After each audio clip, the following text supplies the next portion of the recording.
व्यक्ति सृष्टेर भेद प्रयोजने उच्यते। तो व्यक्ति सृष्टि, जो व्यक्तियों की रचना की गई, सृष्टि मतलब रचना, सर्जन, रचना, जो प्राणी बनाए गए, व्यक्ति का अर्थ है प्राणी, जो प्राणी बनाए गए, इनका भेद बताएंगे कि किस किस प्रकार के प्राणी बनाए गए सृष्टि में, संसार में, और प्रयोजन बताएंगे कि ये क्यों बनाया गया संसार, प्राणी क्यों बनाए गए और सृष्टि संसार बनाने का प्रयोजन क्या है। ये दो बातें अगले दो सूत्रों में बताई जा रही हैं। बोलिए। देवादि प्रभेदा आ ब्रह्म स्तंभ पर्यंतम तत्कृते सृष्टि अविवेकात् अनयो सूत्रो एक वाक्यता अस्ति। दोनों सूत्रों में परस्पर संबंध है। तत्कृते पुरुष कृते पुरुषार्था या खलु, पुरुष के लिए, जीवात्मा के लिए, पुरुषार्था पुरुष के लिए मतलब जीवात्मा के लिए ये सृष्टि बनाई गई। ईश्वर ने अपने स्वार्थ के लिए सृष्टि नहीं बनाई और प्रकृति के फायदे के लिए भी नहीं बनाई। ईश्वर सर्वज्ञ है, सर्वशक्तिमान है, आनंद स्वरूप है, उसको सृष्टि से कोई लाभ नहीं लेना, कुछ नहीं चाहिए। प्रकृति वैसे ही जड़ है, उसको भी कुछ नहीं समझ में आती, उसके लिए भी कोई यूजलेस है, कोई उपयोगी नहीं है सृष्टि। तो फिर तीन ही पदार्थ हैं, ईश्वर, जीव, प्रकृति। तो फिर किसके लिए बनाई? जीव के लिए बनाई। ये पुरुषार्थ था। तत्कृते जीवात्मा के लाभ के लिए सृष्टि बनाई गई। ये तो प्रयोजन हो गया, ठीक है। अब इसका भेद प्रभेद बताएंगे कि किस किस प्रकार की सृष्टि बनाई गई, इसमें कैसे कैसे प्राणी हैं। आ ब्रह्म स्तंभ पर्यंतम दैवादि प्रभेदा सृष्टि। ब्रह्मांडम आरभ्य अर्थात ब्रह्मण शरीरम आरभ्य स्थावर पर्यंता दैवादि प्रभेद युक्ता। दैव, मनुष्य, तिर्यक, स्थावर भेद युक्ता सृष्टिरस्ति। ये जो सृष्टि है, इसमें जो प्राणी बनाए सबसे ऊंचा है ब्राह्मण। तो जैसे A to Z बोलते हैं ना, A से लेके Z तक सारी सूची आ गई। तो दो तरह से व्याख्यान होता है, या तो उत्तम से लेकर निकृष्ट तक, इस तरह से भी हम कह सकते हैं, या निकृष्ट से लेकर उत्तम तक, दोनों ढंग से कह सकते हैं। तो यहाँ उत्तम से लेकर निकृष्ट तक इस शैली से ये कथन है। ब्रह्मांडम आरभ्य, ब्राह्मण जो व्यक्ति है वहाँ से लेकर, उसको खोल रहे हैं, ब्रह्मण शरीरम आरभ्य, ब्राह्मण के शरीर से लेकर के, ये सबसे उत्तम है सृष्टि में। प्राणियों में सबसे उत्तम मनुष्य है और मनुष्यों में सबसे उत्तम ब्राह्मण। तो ये सबसे ऊंचा हो गया। कह रहे हैं ब्राह्मण के शरीर से लेकर और फिर नीचे उतरते गए क्षत्रिय, वैश्य, शूद्र, फिर पशु पक्षी और अंत में वनस्पति, वृक्ष आदि। स्थावर पर्यंता, सबसे घटिया स्थावर ये वृक्ष। इन बेचारों को कोई होश ही नहीं है, ये अपने खड़े हैं बेहोश नशे में, जैसे सो रहा आदमी, सोते ही रहते हैं, सारा जीवन सोते ही रहते हैं। तो ये सबसे घटिया योनि है वृक्ष की। तो उत्तम से निकृष्ट तक, ब्राह्मण से लेके वृक्ष तक, दैव आदि प्रभेद युक्ता। तो इसमें तरह तरह के प्राणी हैं, देव आदि आदि। वो आदि आदि से क्या मतलब है, उसको खोलते हैं। दैव, ये तो हो गए देवता जो ब्राह्मण हैं, उच्च स्तर के ब्राह्मण हैं, वो देवता कहलाते हैं। मनुष्य का मतलब उनसे सामान्य स्तर के, क्षत्रिय, वैश्य, शूद्र आदि, ये मनुष्य हो गए। और फिर नीचे तिर्यक, ये कीड़े मकोड़े, पशु पक्षी, शेर, भेड़िया, गाय, हाथी, बंदर, सुअर, ये तिर्यक हो गए। और स्थावर वृक्ष आ गए। तो ब्राह्मण से लेकर वृक्ष तक इस प्रकार के सारे प्राणी बनाए गए इस सृष्टि में। इन भेदों से युक्त ये सृष्टि है, तरह तरह के प्राणी बनाए गए इस सृष्टि में।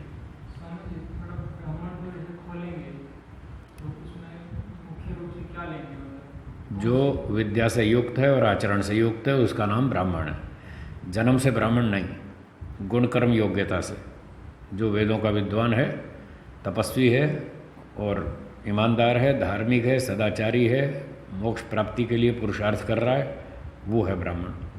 और जो लौकिक विद्या है, जो विद्याओं को दे रहा है, वो ब्राह्मण नहीं कहलाएगा? वो भी कहलाएगा। वो ब्राह्मणों में कई लेवल बनेंगे, उसमें भी तो स्तर बनेंगे, क्षत्रियों में बनेंगे, वैश्यों में बनेंगे, शूद्रों में भी बनेंगे। तो यहाँ तो सबसे ऊंचे की बात है, तो सबसे ऊंचा ब्राह्मण ये है। ब्राह्मणों में भी सबसे ऊंचा वो बताया मैंने, क्योंकि सूत्रकार यही कह रहा है कि ऊंचे से ऊंचा ब्राह्मण से लेकर घटिया से घटिया वृक्ष तक, वो इस तरह से बता रहा है। आगे समझ में? चलो, तो ये सृष्टि इस प्रकार से है। फिर कहते हैं सा, ये जो सृष्टि बनाई गई ब्राह्मण से लेकर और वृक्ष तक, जो ये तरह तरह की सृष्टि बनाई गई, ये कब तक बनेगी? विवेक पर्यंतम प्रवर्तते, जब तक व्यक्ति को विवेक न हो जाए तब तक ये चलती रहेगी। अब यहाँ असंख्य जीवात्माएं हैं, उनमें से 2, 4, 5 को विवेक हो गया तो उसके लिए अगला जन्म बंद हो जाएगा, उसके लिए सृष्टि व्यर्थ हो जाएगी, यूजलेस हो जाएगी, और वो इसको छोड़ के मोक्ष में चला जाएगा। और उसके बाद जो लोग बच गए उनका भी विवेक नहीं हुआ, उनके लिए सृष्टि चालू रहेगी, उनके लिए जन्म मरण चालू रहेगा। जब उनमें से भी 2, 4, 5 को हो जाएगा, वो भी चले जाएंगे मोक्ष में, उनके लिए सृष्टि बनाना बंद। तो उनके लिए बंद हो जाएगा, बाकियों के लिए चालू रहेगी सृष्टि।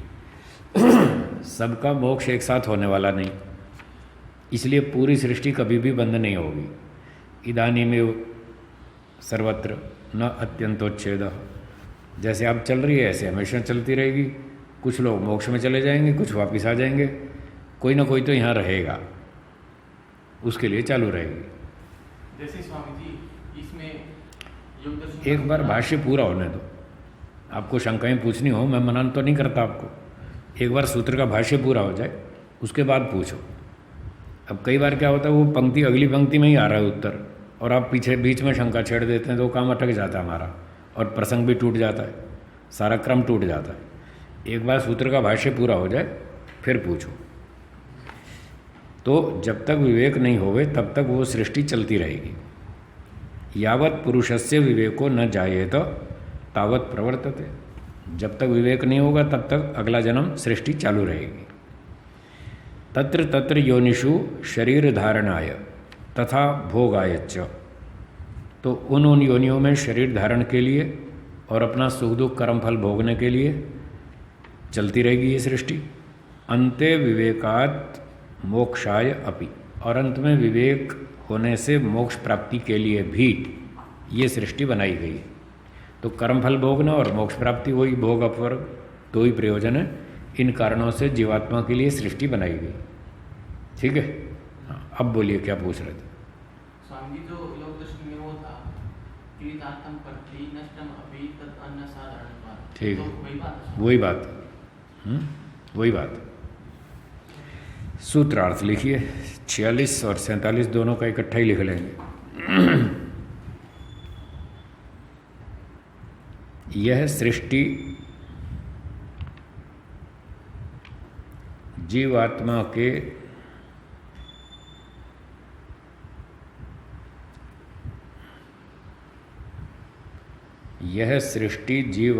के भोग तथा अपवर्ग के लिए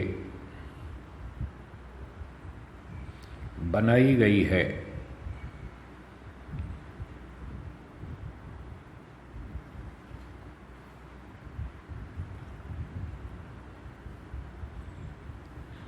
इस सृष्टि में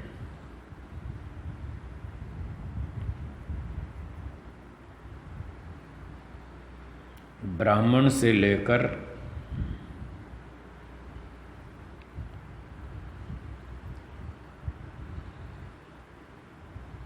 वृक्ष तक, इस सृष्टि में ब्राह्मण से लेकर वृक्ष तक ऊंचे नीचे स्तर के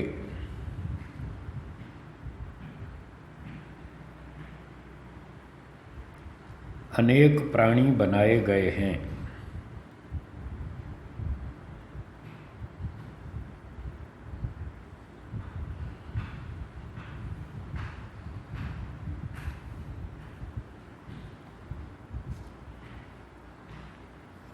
ठीक है। और यह सृष्टि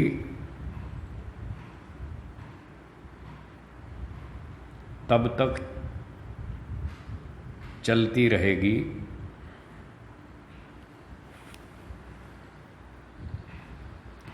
और यह सृष्टि तब तक चलती रहेगी जब तक आत्मा को तत्व ज्ञान, वैराग्य एवं तत्वज्ञान, वैराग्य एवं मोक्ष न हो जाए।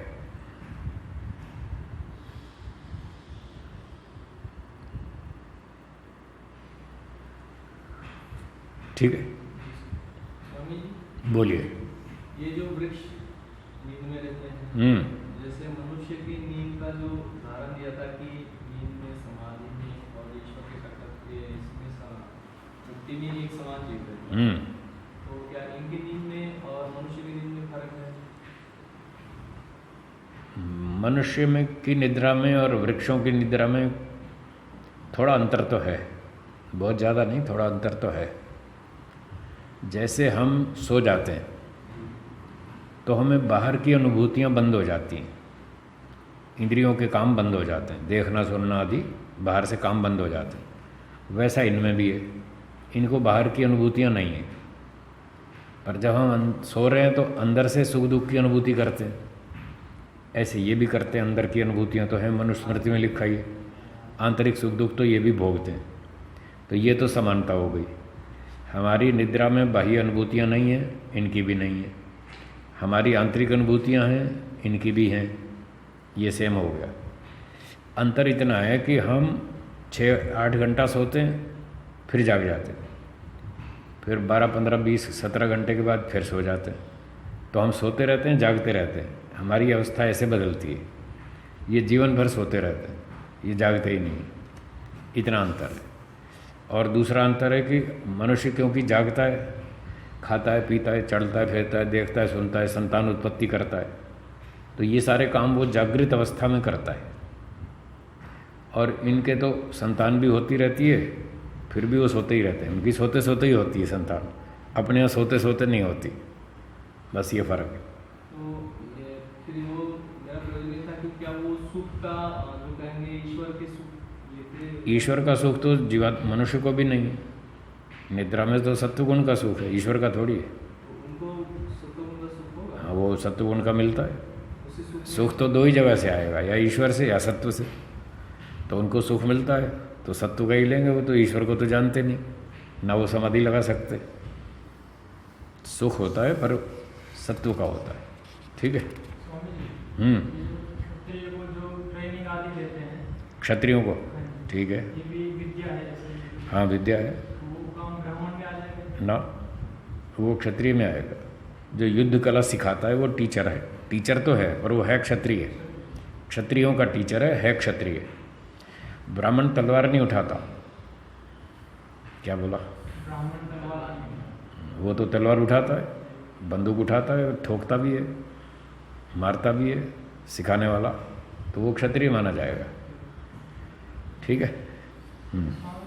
सभी विद्याओं में ऐसा बोला जाता है कि जो विद्या लेता है वह ब्राह्मण है, तो फिर ये उसमें भेद कैसे करेंगे? अब इस पर बैठ के और सोचना। मेरी जितनी समझ में आया मैंने बता दिया आपको। विद्या देने का मतलब ये थोड़ी है कि अब एक वैश्य भी है, वो भी पैसे कमाना सिखाता है, तो उसको ब्राह्मण थोड़ी कहेंगे। हाँ, वो तो सारा दिन दिमाग में पैसा ही घूमता है उसके, वो काहे का ब्राह्मण? जिसके दिमाग में पैसा घूमता है वो ब्राह्मण नहीं है, भले ही पढ़ाता है वो। तो वो पढ़ाने वाले भी होते हैं, उनके ग्रुप में, वैश्यों के ग्रुप में पढ़ाने वाले वैश्य भी होते हैं, क्षत्रियों में पढ़ाने वाले क्षत्रिय भी होते हैं, टीचर होते हैं, पर उनको हम ग्रुप में तो क्षत्रिय के ही मानेंगे, ब्राह्मण में नहीं। जो व्यापार विद्या से अलग चीज़ पढ़ाता है, जैसे स्कूल टीचर है, वो केमिस्ट्री पढ़ाता है, फिजिक्स पढ़ाता है, ऐसी विद्याएं पढ़ाता है, या कोई दर्शन पढ़ाता है, वेद पढ़ाता है, अध्यात्म विद्या पढ़ाता है, तो उसको ब्राह्मण कहेंगे। ठीक है, चलो।